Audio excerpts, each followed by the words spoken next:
Informasi selanjutnya, hujan deras yang mengguyur wilayah Bali Selatan Senin siang menyebabkan banjir di sejumlah titik kawasan wisata Kuta.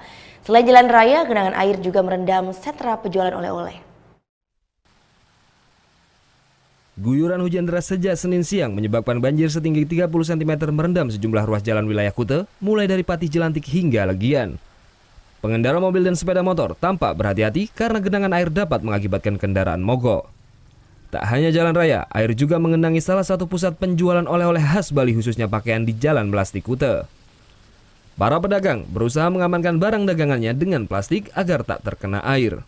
Menurut keterangan warga, jika terjadi hujan lebat, air dengan cepat masuk ke dalam toko yang lokasinya lebih rendah dari jalan. Masuk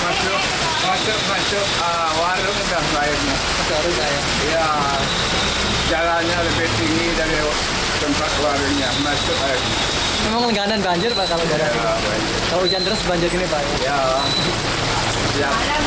tiap bulan Desember mulai dah banjir. Banjir yang terjadi kemarin itu juga mengakibatkan kemacetan panjang mulai dari jalan pantai hingga Melasti Kuta. Tapi banjir tak berlangsung lama karena setelah hujan reda, genangan air berangsur surut.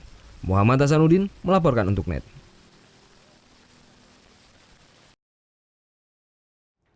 Thank you. Udah selesai nonton beritanya?